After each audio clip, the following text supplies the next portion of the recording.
Bismillahirrahmanirrahim. Assalamualaikum warahmatullahi wabarakatuh. Waalaikumsalam warahmatullahi wabarakatuh.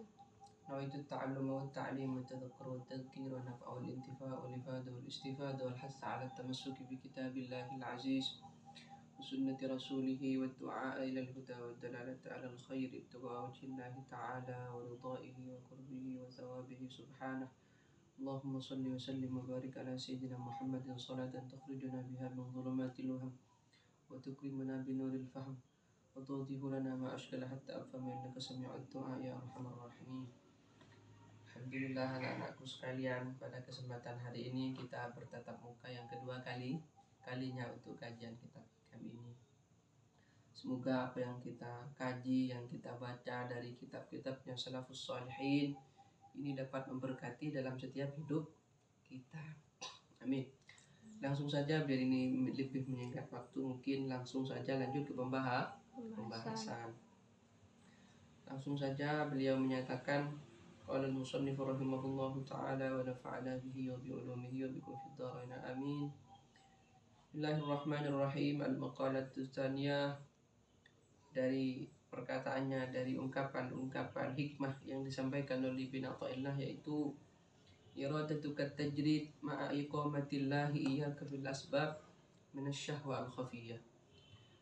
Sebaliknya, wa iradatuka al-asbab ma'a iqamatillahi iyyaka fit tajrid inqitatun 'anil himmah al-'aliyah. Ini luar biasa kalau kita cerna. Ini jelas ungkapan-ungkapan seperti ini bukan datang dari orang yang tidak dekat dengan Allah. Tidak akan mungkin terungkap dari lisan mulia orang-orang yang jauh dari Allah.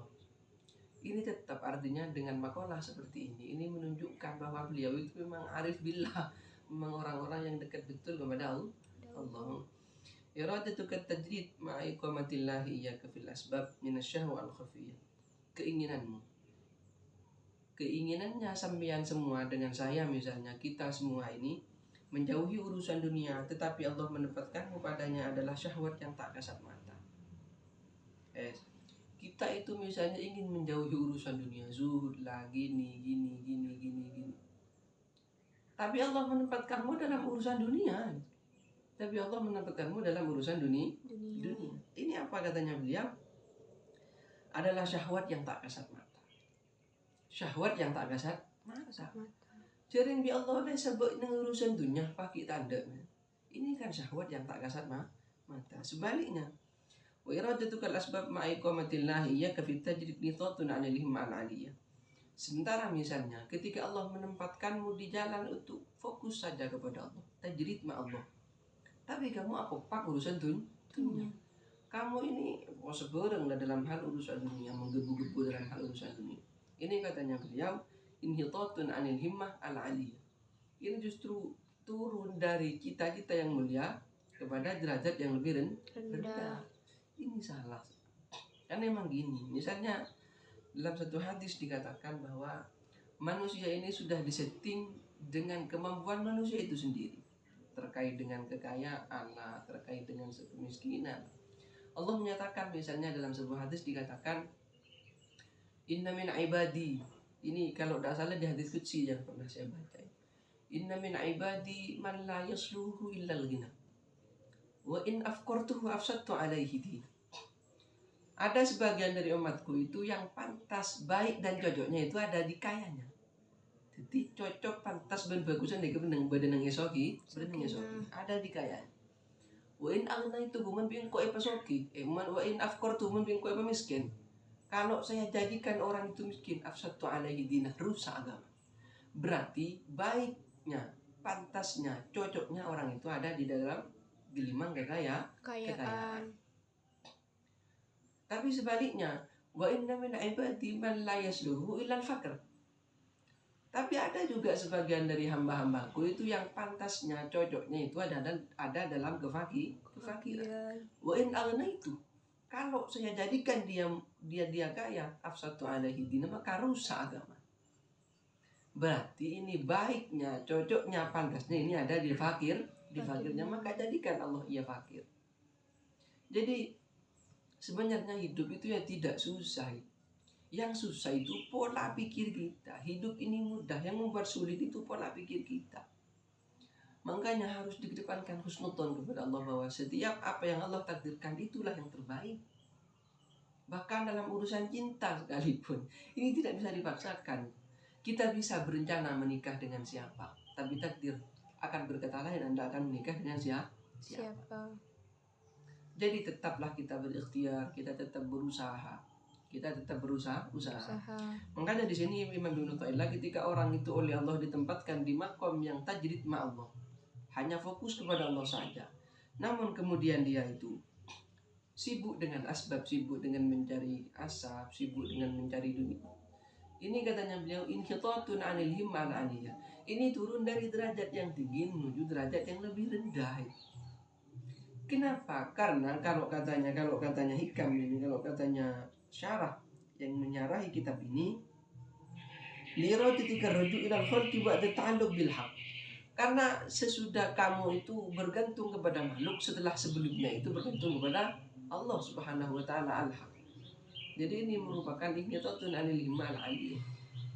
Jadi ini luar biasa gitu. Artinya ya kita tetap berusaha, berikhtiar, tapi tetap hasil akhirnya itu ditentukan oleh Allah Subhanahu wa taala.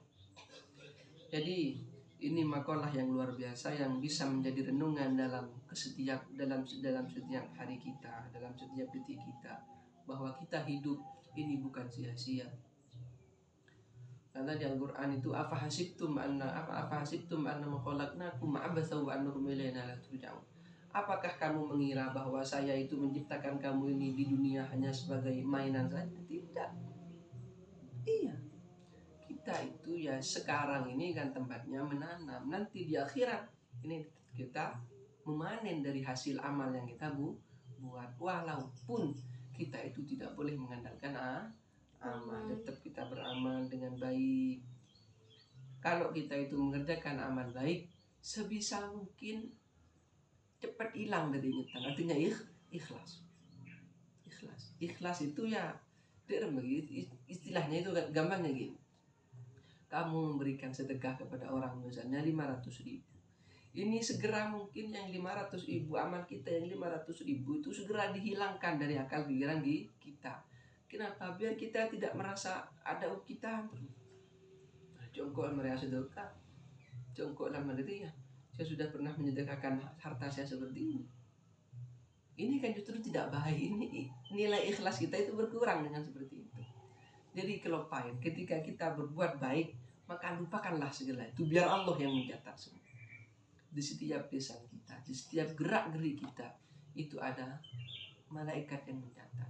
Di setiap makalah kita, di setiap apa-apa yang kalian lontarkan dari mulut, jangan lupa bahwa ada raqib dan atid yang menulis itu. Makanya di Quran Allah menyatakan, ma yalfidhu min qaulin illa ladaihi raqibun atid.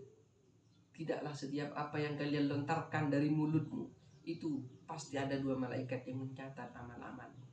Jikalau itu baik maka ditulis baik, jikalau itu jelek maka ditulis jelek. Tapi Allah luar biasa. Ketika hamba itu mengerjakan satu amal baik, maka Allah balas dengan satu kebaikan. Tapi sebaliknya ketika hamba Allah itu melakukan amal jelek, maka Allah cuma dicatat satu kejelekan. Ini kan sudah tidak imbang. Artinya Allah tetap lebih besar kasih sayangnya daripada sifat qaharnya. Allah tetap lebih unggul Ar-Rahman daripada Al-Qahhar. Tetap lebih unggul Ar-Rahman daripada Al-Jabbar. Tetap lebih unggul sifat Rahman Rahimnya Allah daripada murkanya Allah. Makanya kita tidak usah jauh-jauh ke situ. Kita tidak usah jauh-jauh ke situ kalau kita ini beramal ikhlas. Sholat 5 waktu dengan sempurna tanpa menambah amal yang lain ini sudah cukup. Bahkan di hadis dikatakan, ya Rasulullah, entah siapa, lupa sahabat siapa yang bertanya kepada Rasulullah terkait dengan pendapatnya. Beliau menyatakan, ya Rasulullah, ara'aita in shallaitul maktubat wa sumtu Ramadan wa ahlaltul halal wa ahramtul haram wa lam azid ala dhalika syai'a adkhulul jannah ya Rasulullah. Ya Rasulullah, bagaimana pendapatmu dengan keadaan saya, Rasul? Saya ini sholat 5 waktu. Ini puasa bulan Ramadan. Saya itu menghalalkan apa yang sudah Allah halalkan bagi kami. Dan kami pun mengharamkan apa yang sudah Allah haramkan. Walam azid ala dzalika syai'a, tapi saya tidak menambah lagi. Ya cuma itu ya Rasulullah. Adkhulul jannah, apakah saya bisa masuk surga? Rasulullah bilang apa? Naam, kalau memang betul seperti itu maka kamu bisa masuk surga dengan itu. Jadi luar biasa gitu. Tapi ya itu sahabat, anak-anakku sekalian, itu sahabat. Sahabat itu gerak-geriknya ala Rasulullah, perkataannya ala Rasulullah, semuanya ala sunnah. Lantas bagaimana dengan kita? Ini tetap, hadis ini tidak bisa berubah. Tetap saja kita bisa menyamai makomnya para sahabat. Asalkan kita mau bermuraqabah, mau bermuhasabah, memperbaiki diri dari hari ke hari. Jadi tetaplah kita menjadi umat yang positive thinking kepada Allah. Jangan sekali-sekali suudzon kepada Allah. Karena suudzon itulah sebenarnya yang dapat menjerumuskan takdir manusia itu sendiri. Makanya Allah dalam hadis qudsi menyatakan, ana inda dhanni abdi bi. Saya itu apa kata prasangka hambaku. Engkau ria pancan prasangka datang ke bumi. Jikalau hambaku berprasangka baik kepadaku, maka akan aku berikan ia kebaikan. Tapi sebaliknya ketika hambaku itu tidak berprasangka baik, artinya berprasangka buruk kepadaku, maka keburukan yang ia dapat. Ini imbang, imbang. Artinya kita tetap berikhtiar sebaik mungkin. Masalah hasil akhir itu urusannya Allah Subhanahu wa Ta'ala. Itu mungkin anak-anakku yang bisa saya sampaikan pada kajian hari ini. Semoga ini barokah dan semoga ini diridhoi oleh para masyayikh, diridhoi oleh Allah wa Rasul. Semoga menjadi tambahan amal baik kepada kita yang dikabul oleh Allah Subhanahu wa Ta'ala. Itu mungkin yang dapat saya sampaikan. Sebelum kita doa, saya menyampaikan sesuatu kepada kalian. Pertama, belajarlah dengan tekun, belajarlah dengan baik, karena bagi antum kalian para ikhwan hendakkan menjadi calon imam yang baik bagi istri-istrimu. Sementara kamu wahai para akhwat, kamu akan menjadi calon ibu yang baik untuk anak-anakmu. Maka pelajarilah pelajaran dengan baik, carilah ilmu sebanyak-banyaknya, jadilah calon-calon wanita salihah. Tapi tidak cukup menjadi punya titel wanita salihah, tapi lebih kepada istri salihah. Seperti itu ya. Jadi kita tutup pelajaran hari ini dengan pembacaan doa. Bismillahirrahmanirrahim. Rabbana anfa'na bima 'allamtana, rabbi 'allimna alladhi yanfa'una, rabbi faqihna wa faqih ahlana wa qurabatin lana fi dinina. Kurang lebihnya mohon maaf. Ihdinas siratal mustaqim, hadanallahu wa iyyakum ila ma yuhibbu wa yarda. Assalamualaikum warahmatullahi wabarakatuh. Waalaikumsalam warahmatullahi wabarakatuh.